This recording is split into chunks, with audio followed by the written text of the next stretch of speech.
The canyon was quiet, and the child was not.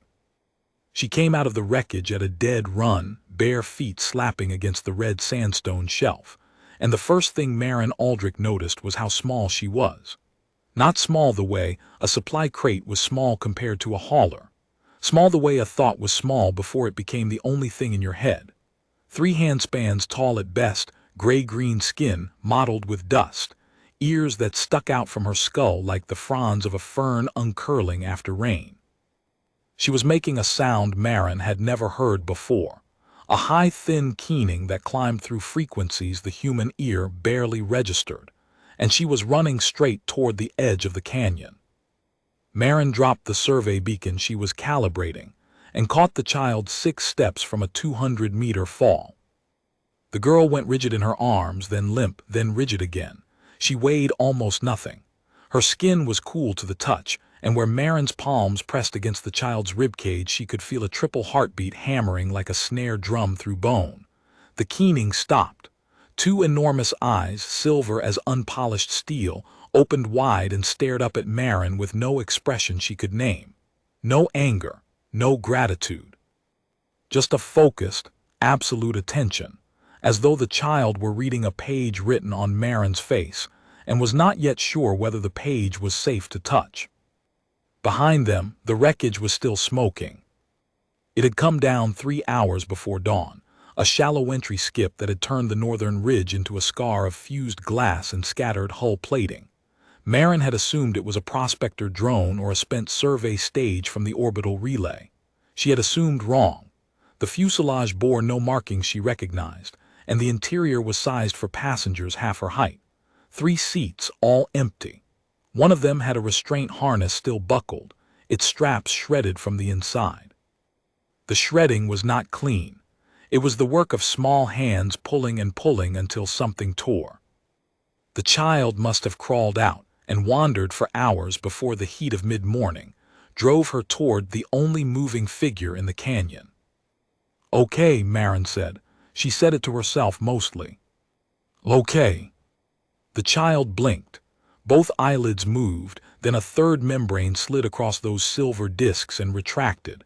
She opened her mouth and a sound came out, something between a chirp and a vowel that Maren's translator pendant could not parse. The pendant clicked twice, its polite way of saying, "I have nothing." Maren carried the child back to the homestead. It was not much of a homestead.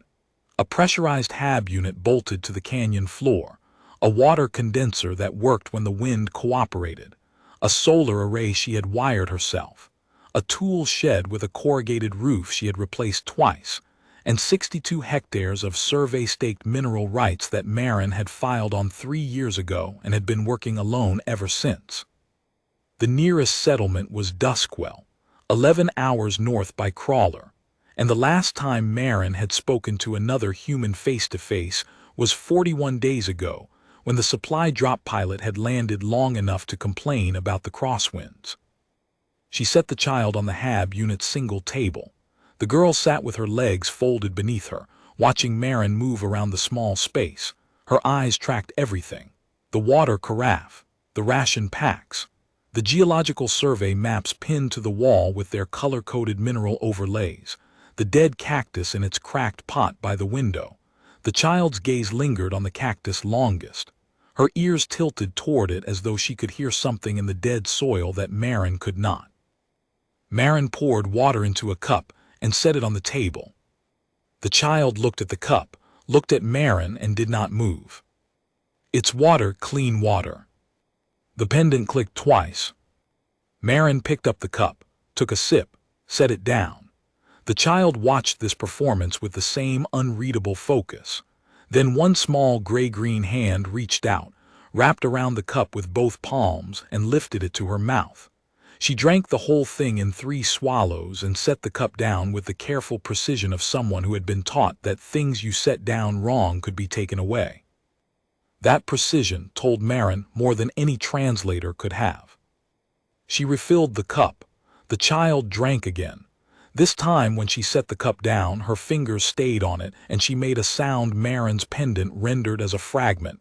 "More, please." "More." Marin refilled it a third time and left the carafe within reach. The wreckage bothered her, not the crash itself. Crashes happened on a frontier world with weather that could shear a stabilizer clean off, but the size of the fuselage, the shredded restraint, the absence of any other survivors. Someone had put this child on a ship. Someone had strapped her in, and someone had not been aboard when the ship came down. She checked the emergency frequencies while the child drank her fourth cup of water, static across every band. She checked the orbital relay bulletin. Nothing about a missing vessel, nothing about a search and rescue, nothing at all for this sector. Whoever had launched that ship had not filed a flight plan, and whoever was looking for this child, if anyone was looking, was not using any channel Marin could reach. The child fell asleep on the table with her cheek pressed against the cup, her triple heartbeat ticking against the metal surface like a small, persistent clock. Marin picked her up and laid her on the cot. She weighed as much as a sack of core samples. Her breathing had shifted to a slow triple rhythm that made the air hum faintly, and her ears had folded flat against her skull the way a rabbit's did when it finally stopped running. Marin pulled a thermal blanket over her and stood there in the quiet, looking down at a problem she had no protocol for. She was a surveyor. She mapped mineral deposits. She filed claims in triplicate. She lived alone because she preferred it, and because the work required a tolerance for silence that most people did not have. She had not held a child in 11 years, not since her sister's daughter had been small enough to carry, and that child was now taller than Marin and attending a polytechnic on Resher 4. The girl on the cot shifted. One small hand reached out and closed around the edge of the blanket, pulling it tighter. The triple heartbeat was visible as a faint pulse in the hollow of her throat. It was steady. It was trusting. It was the heartbeat of someone who had decided, on the basis of water and stillness and a pair of arms, that this place was safe. Marin went outside and started dismantling the wreckage. She found 3 things she had not expected. The first was a cargo locker welded shut from the outside, empty except for a scrap of fabric that matched the child's clothing and a residue her scanner identified as a sedative compound. The dosage was calibrated for a metabolism roughly half the child's size. An overdose, deliberately. Someone had drugged her, locked the locker, and expected her to be unconscious for the entire trip without caring whether the dosage killed her. The second thing was the flight recorder, cracked but partially readable. Marin's scanner pulled fragments. No passenger manifest, no origin port, no pilot name. But there was a cargo designation code, and the format was one Marin recognized from 12 years of reading manifests. It was a commodity transfer format, the kind used for ore, salvage, and raw materials. Whoever had launched this ship had logged the child as freight. The third was a transponder, dead now, its antenna snapped. When Marin cracked the casing and powered it from her own battery, the last cached signal was a set of coordinates, a rendezvous point 40 kilometers east in the salt flats beyond the ridge. Someone was supposed to be at those coordinates, waiting to receive a delivery. The delivery had not arrived. They would come looking. Marin looked at the coordinates. She looked at the HAB unit. She thought about the sedative residue, the welded locker, the shredded restraint, the commodity transfer code. A child logged as cargo who had clawed her way out of a locked container, because even a toddler knew the difference between being carried somewhere safe and being shipped somewhere that was not. She erased the transponder's cache, pulled the antenna housing apart, crushed the crystal oscillator under her boot heel, and buried the components under a cairn of red sandstone at the base of the northern ridge. Then she wiped the flight recorder's telemetry. She checked the erasure twice. Anyone scanning for the wreckage would find debris. They would not find a signal. The child woke at dusk. She was standing in the HAB unit's doorway, her silver eyes catching the last canyon light like 2 coins at the bottom of a clear well, and she made a sound that was unmistakably a question. "Where did you go?" "I'm here," Marin said. The child crossed the distance at a toddler's unsteady trot and pressed herself against Marin's left leg, both arms wrapping around the thigh with startling strength. The pendant clicked once, as if about to translate, then fell silent. Marin stood still. The canyon wind moved through the gap like a low chord. The child's ears unfolded slowly, one then the other, rotating like dish antennae calibrating on a signal. "I'm Marin," she said, tapping her own chest. "Marin." The child looked up. "Mawin." "Close enough." Over the next 2 days, the map filled in. The child did not have a name she could communicate, or if she did, it was in a register Marin's pendant could not capture. Marin called her Wren, because the sound was small and quick, and the child responded to it with an ear flick that might have been recognition or might have been amusement. She answered to it by the end of the first day. Wren's species was not in Marin's database. The pendant's xenobiology module offered 3 partial matches, all flagged as low confidence, and the closest, a juvenile tessavari, was contradicted by the triple heartbeat and the third eyelid. Whatever she was, she came from somewhere deeper in the spiral arm than Marin's frontier reference files could reach. What Marin could catalog was behavior. Wren did not like closed doors. If Marin shut the interior panel to use the sanitation alcove, the child would press her palms flat against the door and produce a low vibration that resonated through the metal until Marin opened it. She slept with one ear raised, rotating the listening ear every few minutes like a sentry system. She ate anything Marin offered but sorted each piece by color before putting it in her mouth, blues first, then greens, then everything else, a ritual performed with solemn precision. It was not preference, it was protocol. Someone somewhere had taught her how to eat, and the teaching had been exact. She was drawn to growing things. The dead cactus became the center of her orbit, and on the second morning Marin found her sitting cross-legged on the floor with both hands pressed against the pot, her eyes closed, her triple heartbeat slowed to a rhythm so deep it made the floor vibrate. A hum came from inside her ribcage, 3 tones layered on top of each other like the harmonics of a plucked string. The cactus had sprouted a single green nub overnight. Marin ran her scanner over the pot. The soil chemistry had changed. Nitrogen levels had tripled. Trace minerals that had been absent, phosphorus, potassium, a complex silicate she had no name for, were now present in concentrations that matched a fertile river delta, not a pot of dusty survey dirt. Nothing had been added. Something in the child's contact had restructured the dead soil at a molecular level.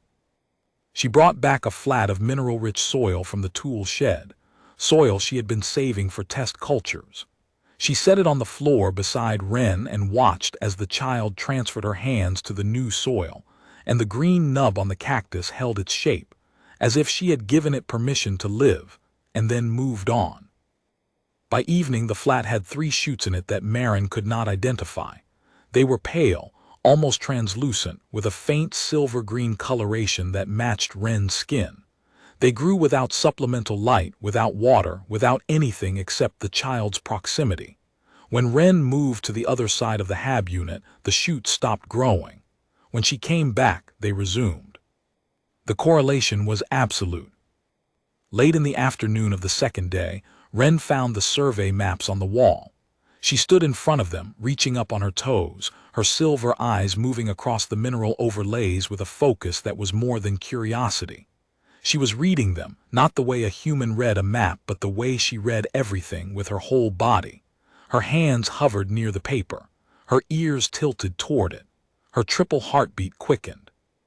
Then she placed one small palm on the map, over the section that corresponded to the secondary canyon system to the south, and pressed. Marin's scanner, clipped to her belt, chirped. The readout registered a faint electromagnetic pulse from the child's touch, a pulse whose frequency matched the signature of iron oxide deposits in the secondary canyon. The child had touched the map over the iron deposits, and the scanner had read it as a geological ping. Wren pressed her palm to the map again, this time over the northern ridge, and the scanner chirped a second time, registering a silicate signature that matched the fused glass from the crash site. She could feel the geology through the map. She could read rock composition the way Marin read text, and she was showing Marin what she could do the only way she knew how, by demonstrating. 3 years of survey work, confirmed by a child's palm in 2 seconds. Marin knelt beside her and pointed to the secondary canyon on the map, then pointed south, toward the actual canyon visible through the window. Wren followed her finger, looked south, then looked back at the map and pressed her palm to it again. The scanner chirped. Iron oxide, hematite, trace magnetite, exactly what Marin's own data had recorded for that section. The child was not just a catalyst for growth. She was a geological instrument. She could read the composition of the earth through contact, restructure its chemistry, and make barren ground fertile. She was, in every functional sense, a living terraformer. And she was small enough to fit in a welded cargo locker. The implications settled on Marin like sediment on a canyon floor, slowly, heavily, and without hope of being washed away. That was when the first ping hit. It came through the emergency channel at 2200, a narrowband query that swept the canyon and bounced off the ridge walls. It was not a distress call. It was a hunter's ping, the kind of targeted sweep Marin had heard near skip trace operations. Someone was scanning for the dead transponder, and when they did not find it, they would start scanning for heat signatures. Marin killed the exterior lights and pulled the solar array into low draw. The canyon went dark. Wren looked up from the soil flat. Her ears went rigid. Her silver eyes caught the faintest ambient light and reflected it back. "Quiet," Marin said, holding a finger to her lips. Wren's ears folded down slowly. She went still, not the stillness of obedience, the stillness of recognition. She had heard that kind of sweep before. The ping swept again, further east. Then a third, tracking along the northern ridge. Whoever was running it was starting from the rendezvous point and working outward in a systematic grid. They would reach the canyon within hours. Marin packed a field kit by muscle memory. Water, 4 liters, rations, 6, medical kit, scanner, survey wire and the geological chisel. The survey hammer by the door, 3 kilograms of hardened alloy on a carbon fiber handle, the only thing in the homestead that could reasonably be called a weapon. She strapped the kit to her back, picked up Wren and stepped outside. The canyon at night was a different landscape. Red sandstone turned black under starlight. The wind carried a mineral tang that coated the throat. Marin knew every ledge, every shelf, every drainage channel within 10 kilometers. She had mapped them herself in daylight and dark, in dust storms and the rare rains that turned slot canyons into flash flood channels. She knew where a person could be invisible from above. She went south into the secondary canyon system. It was narrow, its walls close enough to touch in places, and it branched into a maze that would confuse any scanner relying on line of sight. Marin had left survey markers throughout, small alloy pins at chest height, each coded to her map. She could navigate it blind. Wren clung to her shoulder. Her grip had changed from the first time. It was not panicked. It was deliberate, the hold of someone who had been carried before, who knew how to distribute her weight, who tucked her head to reduce the profile. She had been run with. Someone had carried her through darkness before, and the lesson had stuck. That knowledge settled in Marin's chest and stayed there. At each branch point, Marin set tripwires. Survey wire strung at shin height between rock faces, with loose gravel on the near side. Anyone walking through in the dark would trip the wire and scatter the gravel. The sound would carry. It would not stop them. It would tell Marin where they were. She set 3 tripwires across parallel passages, then took Wren deeper, into a section she had surveyed but never needed as shelter, a deep alcove under a sandstone overhang. The floor was sand over rock, and in the sand, impossibly, pale shoots were growing, thin as thread, rising where no water table existed. Wren's hand brushed them and they grew a centimeter in a blink. She stared at the child stared back. The silver eyes held something that looked like an apology. I make things grow. It is why they want me. Marin knelt in front of her. I'm not giving you to anyone, she said. The pendant did not translate, but Wren's ears turned toward her voice, and the grip on her thumb tightened, and the triple heartbeat steadied. The footsteps came 40 minutes later. 2 sets measured unhurried. Then a sound, the scatter of gravel on stone, the first tripwire. They were in the 3rd branch, 10 meters west, working a parallel passage. The gravel scatter was followed by a pause. They were assessing the wire, understanding what it meant. Marin put her hand over Wren's chest. The child's body responded. The rhythm slowed. The heat dropped. The silver eyes dimmed, the 3rd membrane sliding half shut. Wren was dampening her biosignature the way a hunted animal suppressed its scent, pulling everything inward, becoming cold, still stone. The shoots near her feet stopped growing. The roots in the alcove wall went dormant. She erased herself from the canyon's biological register as thoroughly as Marin had erased the transponder's data. She was practiced at this. She was an expert at being invisible. That expertise in a child this young was the thing that made Marin's jaw set and her hand close around the survey hammer. The scanner's whine swept past. It rose, held, swept back. It held again. Marin stopped breathing. Wren's eyes were closed. Her body temperature matched the surrounding sandstone. The whine moved on. The footsteps headed south into the dead-end branch. Marin waited. She counted to 500. She listened until the canyon gave her nothing but wind. Then she picked up Wren and doubled back north. The next 5 hours were the longest of Marin's life. She moved through the canyon system in a pattern she had never rehearsed, but had always known she might need. North, along a hidden drainage channel. West, through a crawlspace too narrow for anyone taller than her. South, along a shelf screened by a natural parapet. East, through a linking passage to the tertiary system.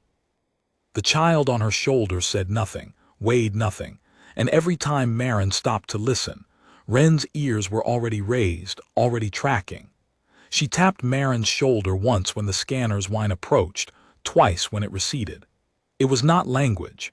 It was cooperation, the kind that formed between 2 organisms who shared a problem and did not need words to solve it. Twice more the scanner passed close. Both times Wren dampened. Both times the whine moved on. The hunters were patient and systematic, but they were covering unfamiliar ground in the dark, and Marin had 3 years of survey data in her head. She was not faster, she was not stronger, she was home. Somewhere around the 4th hour, Wren woke from the light doze she had been holding on Marin's shoulder. She made a sound, not the keening from the first day, but something lower, a vibration from inside her ribcage that moved through Marin's collarbone and into the rock. The vibration had shape. It rose in 3 steps, held, dropped, rose again. Below them, the drainage channel shifted. A faint tremor, the kind Marin's instruments would have registered as a microseism, category 3. But the tremor was followed by a sound she knew. The low grinding hiss of water moving through a confined space at speed. Rain somewhere upstream, hours ago, was arriving as a flash pulse. Marin had 30 seconds to get them off the channel floor. She scrambled up the nearest wall, using the chisel to punch a handhold where none existed, Wren clutching her jacket collar with both fists. She made the ledge with 5 seconds to spare. The water came through like a dark fist, waist deep and thick with red sediment, moving fast enough to strip the survey pins from the walls. Wren's vibration had stopped the moment they were safe. Her ears were raised. Her eyes were on the water. She had known. She had felt the tremor before Marin heard it, because whatever biological system let her read soil chemistry also let her read the movement of water through rock. She had warned Marin in the only language she had. The flash pulse passed in 6 minutes. The channel was scoured clean, the floor stripped to bare stone, every track erased. The tripwires were gone, but so were any footprints the hunters might have been following. They waited on the ledge for 20 minutes. Wren sat with her palms pressed to the sandstone, and where she touched, the stone responded, not with growth but with a subtle drying, a redistribution of moisture, as though she were helping the rock recover from the flood. The stone under her palms went from dark wet red to pale dry red in 10 minutes. When Maren climbed down, the channel was dry enough to walk on. At the top of the tertiary system switchbacks, Maren stopped. The scanner's whine was distant, back at the canyon mouth. The hunters had not re-entered the slot canyons after the flood. They were regrouping. Maren sat down and let herself breathe. Her legs were shaking. She drank water, 3 careful swallows. She gave Wren water. The child drank it the same way she drank everything, in 3 precise swallows, and set the container down with that devastating care. "We wait," Maren said, "until morning." Wren looked at her. Then the child reached into the sand and pressed her palm down. Where she pressed, the sand compacted and smoothed into a flat surface, dry and warm. She patted it the way she had patted the cot. "Lie here. Rest." The child had made her a bed from bare sand. Maren lay down on it. It was warm the way living soil was warm, with a residual energy that came from somewhere she could not measure. Wren curled up against her side, her head on Maren's upper arm, and the triple heartbeat settled into its sleeping rhythm. Maren did not sleep. She lay on the warm sand the child had made and watched the stars through the narrow slot of sky, and listened for footsteps that did not come. In the deepest part of the night, Wren's hand moved in her sleep. It found the collar of Maren's field jacket and closed around it, the way a child closes a hand around a piece of clothing that smells like the person who keeps them safe. The grip was light. It was unconscious. It was the most deliberate thing Maren had ever felt. She put her hand over the child's hand and held it there. Dawn came in stages, the eastern rim turning from black to gray to red to gold. Maren had circled back to the secondary canyon's western branch, a shelf overlooking the main canyon floor from 30 meters up. She could see the HAB unit, undisturbed. The salt flats beyond it, gray and flat as old glass. And the skimmer, parked at the canyon's mouth like an insect that had found the entrance to a nest and was waiting. 2 figures moved around the skimmer in the early light. The taller one was checking equipment. The shorter one stood on the canyon rim, scanning with a handheld device, sweeping it across the red rock in slow arcs. They were not leaving. They were settling in. Maren studied them through her scanner's magnification. Their clothing was utilitarian, no insignia, no rank markers, but the equipment was expensive. The skimmer was a long-range model with reinforced landing struts, the kind used for multi-day operations in rough terrain. The scanner the shorter one carried had a range that would cover the primary canyon system in a single sweep. They were professionals. They had done this before. She watched the taller one pull a case from the skimmer's cargo hold and assemble a portable communication relay on the canyon rim. The antenna extended 3 meters above the rock, and when it powered up, Maren's own scanner registered the interference pattern. It was a signal suppression relay. Anything she tried to transmit from inside the canyon would be absorbed, scattered, and drowned. They were sealing her in. The hunters returned to the HAB unit at mid-morning. Maren watched through her scanner as they moved through the space methodically, opening panels, scanning surfaces. One found the empty water carafe. The other pulled up a schematic on a handheld display, a wireframe outline of a child-sized figure with biometric data scrolling alongside it. They had a profile. They knew exactly what they were looking for. They had measurements, metabolic signatures, probably a DNA baseline. This was not a speculative search. It was a recovery operation for a specific asset. They spent 40 minutes inside. Maren watched the taller one pick up the cracked pot with the cactus and its new green nub. He held it, studying the growth, turning the pot in his hands with a careful attention that was not curiosity. It was recognition. He knew what the growth meant. He set it down and turned to his partner with a gesture that meant, confirmed. She was here. She is close. The shorter one moved to the soil flat on the floor. She crouched beside the 3 pale shoots, ran her own scanner over them, and the readout on her handheld changed. Whatever data the shoots produced, it was significant. The 2 hunters spoke in a language Marin's pendant could not parse, a rapid exchange of clicks and tonal shifts that sounded more like a data transfer than a conversation. When they finished, both of them looked out the HAB unit's window toward the canyon walls with renewed focus. They set up their camp at the canyon's mouth by noon. The skimmer angled to cover both the primary entrance and the drainage channel that fed the secondary system.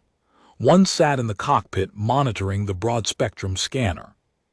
The other made adjustments to the signal relay, extending its range, strengthening the suppression field. They were patient. They had supplies. They had the certainty of people who had done a job many times and saw no reason this time would be different. But they did not know that Marin had packed a portable emergency transmitter in her field kit, one that operated on a frequency band the relay's suppression pattern did not cover. It was old equipment, a backup unit she had kept because frontier surveyors kept everything, and its signal was weak. But Duskwell was only 11 hours north, and the constabulary's relay station was tuned to every emergency band in the registry. She needed to send her message before they widened the suppression field. Marin activated the transmitter and spoke quickly. "This is Marin Aldrich, claim holder, Canyon 7 Victor, Western Survey Grid. I have an unregistered minor, non-human, juvenile on my property. She arrived via an unmarked vessel that crashed on my northern ridge. The vessel's flight recorder logged the child under a commodity transfer code. I found sedative residue in a welded cargo locker at overdose levels. 2 unidentified individuals are trespassing on my claim with skip trace equipment and are establishing a signal relay at the canyon mouth.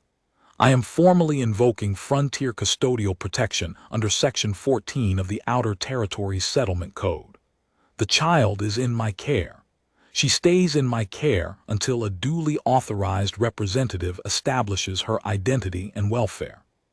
Filing trespass complaint concurrent, Aldrich out." She sent it. The signal bounced off the tertiary canyon wall, cleared the ridge by 30 meters and headed north. 11 hours to Duskwell. The hunter's relay was not yet at full power. The message got through. Wren was watching a line of pale shoots that had appeared along the shelf edge, growing from cracks where no water existed. 3 centimeters tall, bending toward the morning sun, leaving faint traceries of green in the rock, as though the stone were remembering what it had been before geology turned it to dust. The child's hands were not touching them. They were growing because she was near, because she was calm. Because for this single moment she was not hiding, and her body was doing what it did when it was not afraid, reaching out, waking things up, making the dead places live. The afternoon passed in heat and silence. Wren slept curled against Marin's side in the shade of the overhang. The shoots grew another centimeter. One produced a bud that opened slowly to reveal a flower unlike anything in Marin's botanical database. 5 petals, a color she had no word for, somewhere between silver and green, the same shade as Wren's skin. It smelled like mineral water and the air after rain on hot sandstone. At some point during the afternoon, while Wren watched and Marin planned, the child placed her palms on the shelf's stone surface and left them there for an hour. When she lifted them, there was a shallow depression in the rock, perfectly smooth, the shape and depth of a bowl. Marin poured water into it. The water sat without leaking, as though the child had restructured the sandstone's porosity to create a vessel. Marin drank from it. The water tasted like cold stone and clean mineral. She looked at Wren. The expression on the child's face was the closest thing to pride Marin had seen, a subtle lift of the ears, a steadying of the triple heartbeat. "Thank you," Marin said. "Mawen good." The second night came. The relay was at full power now. Marin could feel the suppression field as a faint hum in her scanner's housing, a dead zone where every frequency flattened to noise. But the message was already sent. Marin moved after dark. She carried Wren along the tertiary system ridge, staying below the skyline, moving by the survey markers she had set 3 years ago. Below, the skimmer's running lights threw a faint glow across the canyon mouth. The hunters had set a watch rotation. One slept while the other monitored. They were disciplined. They were experienced. They expected their quarry to run or to hide, and they were prepared for both. They were not prepared for someone who knew the terrain the way Marin knew it. Every shelf, every handhold, every drainage pattern, every place where the canyon walls created an acoustic shadow that swallowed sound. She moved through those shadows the way she had moved through them for 3 years, not silently but quietly, with the economy of someone who had learned that the canyon punished carelessness and rewarded attention. Wren rode her shoulder with her ears raised, rotating independently, one tracking forward and the other tracking behind. The child's awareness of sound was extraordinary. She could distinguish the hunter's boot soles on sandstone from the wind-driven scatter of gravel at 40 meters. She tapped Marin's right shoulder when she heard them moving. She tapped the left when they were still. The system required no explanation.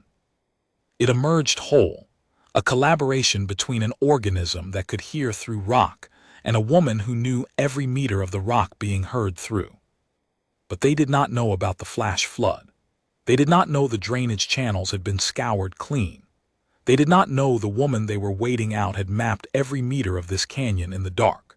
And they did not know the child they had come to collect had warned her protector of the flood before it arrived, had made beds from sand and bowls from stone, and had chosen her position between Marin's boots with the deliberateness of a compass needle finding north.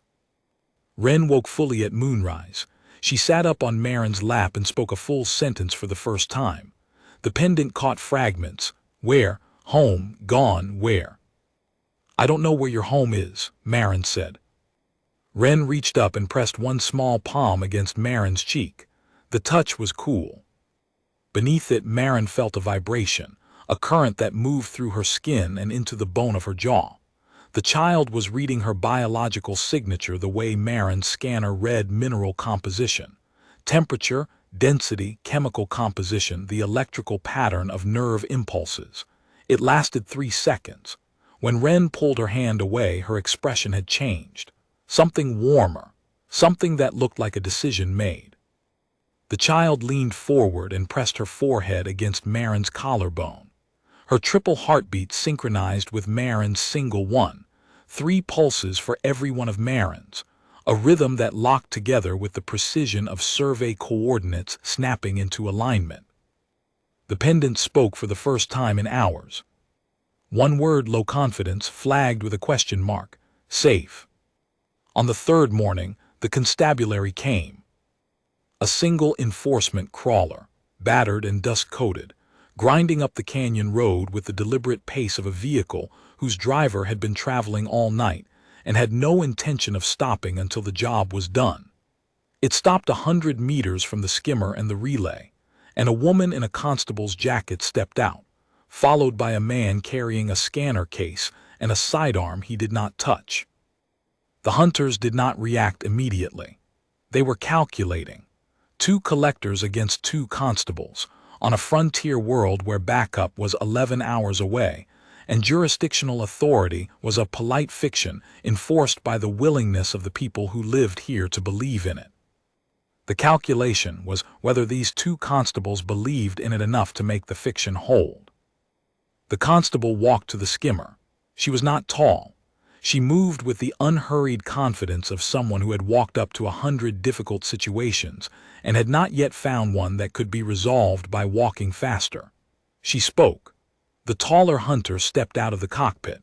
A 4-minute conversation followed, conducted in the careful register of people who understood the next sentence could determine everything.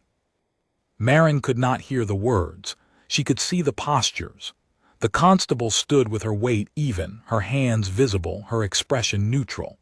The hunter stood with his weight forward, his hands at his sides, his expression closed. His partner remained in the cockpit, one hand on the scanner console, the other below the dash where Marin could not see it. Then the constable turned, looked up at the canyon walls, and spoke into her wrist unit, amplified. "Marin Aldrich, this is Constable Diaz, Duskwell jurisdiction. Your transmission was received and logged. Please present yourself and the minor." Marin stood up. She lifted Wren onto her shoulder. The child's grip tightened, not in panic but in readiness, the hold of someone who had learned that being carried was sometimes the safest way to travel. Marin began the 15-minute descent from the shelf, using the handhold she had cut herself during her second year on the claim, while 2 hunters and 2 constables watched from the canyon floor below. She walked past the hunters without stopping. Up close they were taller than she had estimated, lean, angular, skin the color of dried clay, eyes solid black without iris or white. They wore no uniform, no insignia. They smelled like the recycled air of a long-range vessel and the faint chemical tang of scanner coolant. Professional. Anonymous. The kind of people who existed in the spaces between jurisdictions, where the law was a suggestion and compliance was a matter of cost-benefit analysis. "The asset belongs to the Tev Moray Consortium," the taller one said. His voice was flat, modulated, almost pleasant. "We have acquisition documentation." "She's not an asset," Marin said. "The consortium has invested considerable resources in the acquisition and transport of this biological capability. The documentation establishes clear chain of purchase, from the point of origin to the designated recipient. We are prepared to file a formal property claim through territorial arbitration if the child is not surrendered voluntarily. The consortium prefers voluntary resolution. It is less expensive for all parties." The threat was wrapped in courtesy, the way the sedative had been wrapped in a dosage calculation. Precise, impersonal, designed to produce compliance through the appearance of reasonableness. "She's not an asset, she's not a biological capability, she's not property. She is a child who was drugged, locked in a box, and shipped to a rendezvous point like a crate of minerals. You can file whatever you want. You're not taking her." Constable Diaz stepped between them. Shorter than Marin, wider, with the kind of face that had heard every variation of this argument and had long ago stopped being impressed by any of them. Her partner stood behind her with the scanner case open, its recording indicator steady red. "Ma'am, I'll need to see the child." Marin set Wren down on the canyon floor. The child stood on bare feet on red sandstone, 3 handspans tall, gray-green and dusty, her silver eyes wide and her ears raised. She looked up at the constable with the same focused attention she gave everything. Not trust, not fear, just the absolute alertness of someone who had learned to read situations the way she read stone. Diaz knelt slowly, the way you knelt when you were trying not to startle something small and already scared. Wren's ears tracked the movement. Her triple heartbeat quickened, visible in the pulse at her throat. When Diaz was at eye level, the child reached out and touched the constable's hand, briefly, lightly, one small gray-green palm against a weathered brown knuckle. Diaz's expression shifted. Something moved behind the professional neutrality, something that looked like recognition. "She's cold," Diaz said. "She runs cool, triple heartbeat, third eyelid. Species isn't in the Frontier database, but the flight recorder logged her under a commodity transfer code, and there was sedative residue in a welded locker calibrated to overdose levels for her body weight. They filed her as freight." Diaz stood. She turned to the hunters with the slow pivot of someone who had just finished being patient and was now moving on to something else. "Do you have legal custody documentation for this child? Guardianship? A registered care mandate from an authorized child welfare body?" "We have consortium acquisition orders." "I asked about custody." Silence. The canyon wind moved through the gap. The shorter hunter shifted in the cockpit.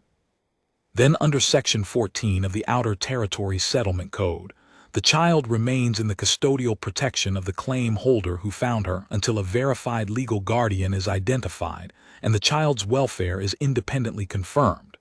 You are ordered off this claim, both of you. The relay comes down. The skimmer leaves.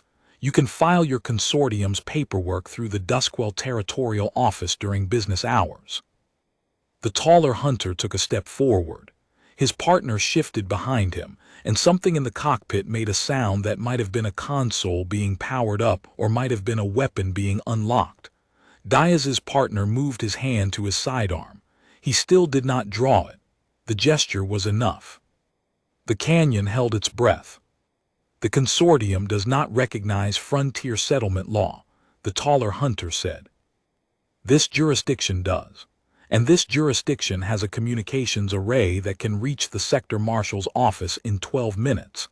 The sector marshal has enforcement authority that the consortium does recognize. His office also has an interest in commodity transfer codes being used for biological minors. Would you like to find out how much interest? The calculation was visible on the hunter's face. It was the calculation of a professional weighing costs. The kind of attention a sector marshal would bring was exactly the kind that people who shipped children under commodity codes preferred to avoid. Investigation, auditing. The slow machinery of institutional scrutiny, grinding through transaction records and flight manifests and acquisition chains, until it found what was at the end of them. The taller hunter looked at Wren. The child looked back at him from between Marin's boots. She was standing with both hands gripping the surveyor's trouser leg, and the grip was not asking for protection. It was choosing a position. It was saying, I am here. This is where I stand. This is not concluded, the hunter said. It's concluded on this claim, Diaz said. Off the property now. They left. The relay came down in sections, folded into the skimmer's cargo hold with the practiced efficiency of people who had assembled and disassembled it many times. The skimmer lifted, swung east, and dissolved into the heat shimmer above the salt flats until it was nothing but a dark point against the pale sky, and then it was nothing at all. Diaz watched them go.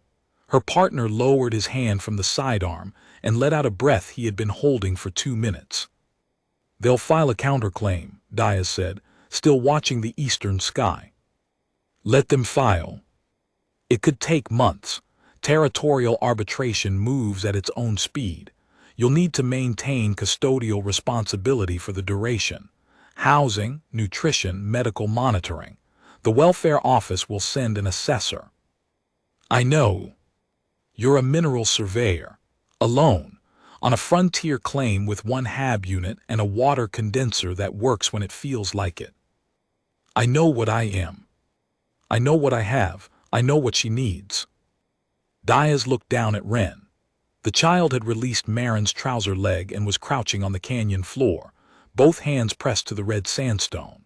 Where her palms touched, a fine network of pale roots was spreading through the rock, visible as thin white lines against the red. And in the cracks between her fingers, green shoots were rising, unfolding, reaching for the morning sun with the quiet insistence of something that had been waiting a very long time to be allowed to grow. What is she doing? Growing things, Marin said.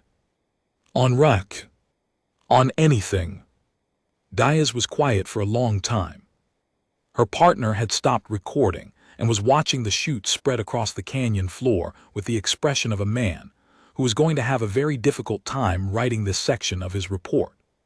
The shoots were producing buds now, small tight spirals that opened as they watched, each one revealing a flower that was silver and green at the same time, a color that existed in the child's skin and nowhere else in the canyon's entire geological record.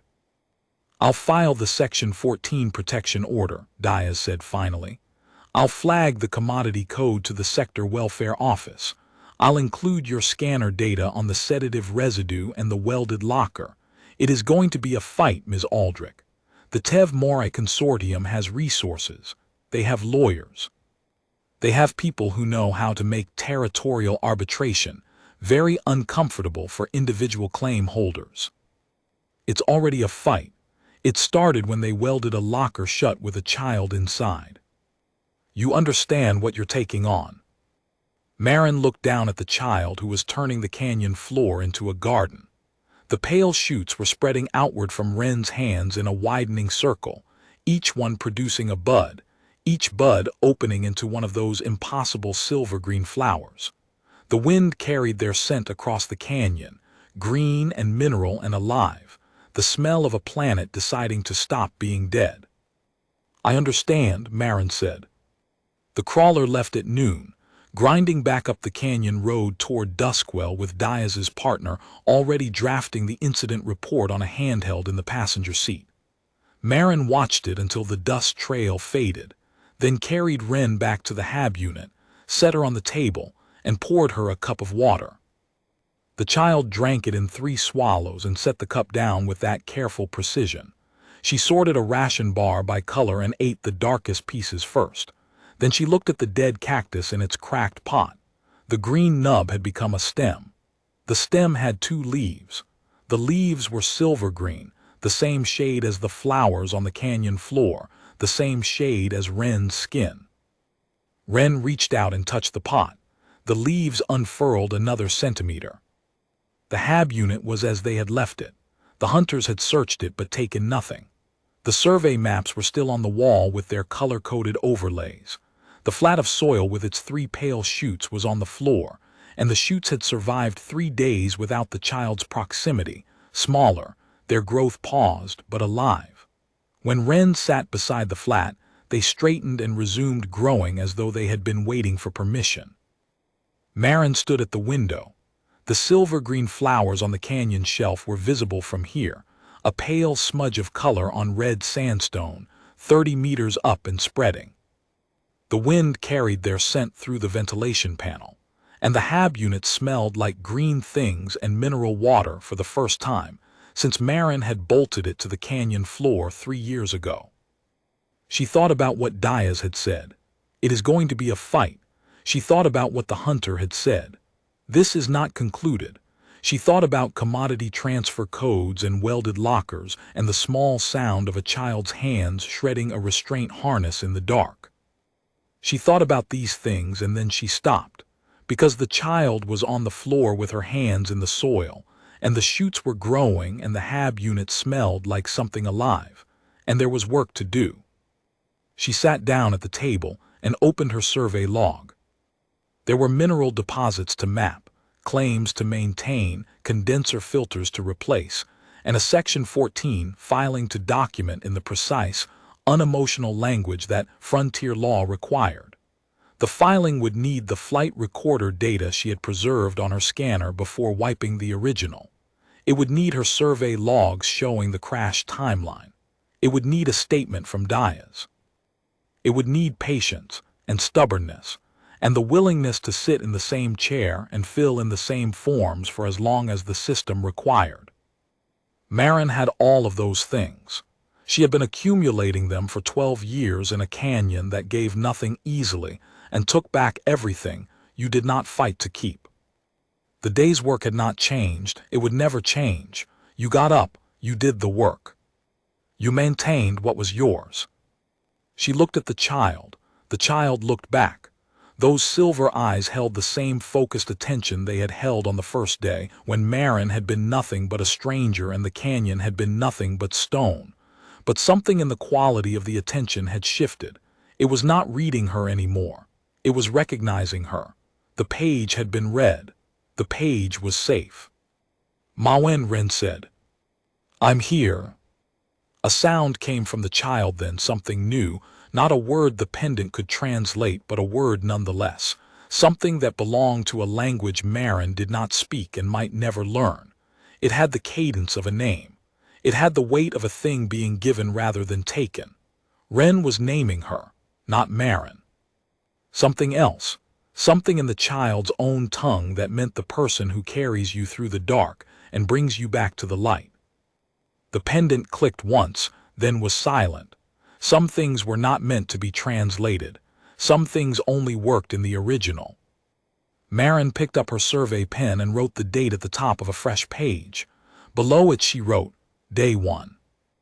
It was not the beginning of anything she had planned, but she had spent 12 years reading the language of rock and fault line, and she knew what it looked like when the ground beneath you shifted, and the only choice was to stand on it and see what grew. The cactus grew a third leaf. Outside, the wind carried silver-green petals across the survey stakes and out over the salt flats, where nothing had grown in 1,000 years. Something was growing now. Marin refilled the cup and set it down. The child drank. The child reached for the pot. The leaves unfurled. The canyon was quiet and the child was not. She was humming, a low three-toned vibration that moved through the table and into the floor and out through the walls and into the red sandstone and down into the rock beneath, where it found the water table and the mineral seams and the fault lines that Marin had spent 12 years mapping, and it said, Here is where I am. Here is where I stay. Marin listened. The rock listened too. It was enough. It was the beginning of enough. And the canyon, which had been nothing but stone and silence for longer than either of them had been alive, began, slowly, stubbornly, to bloom.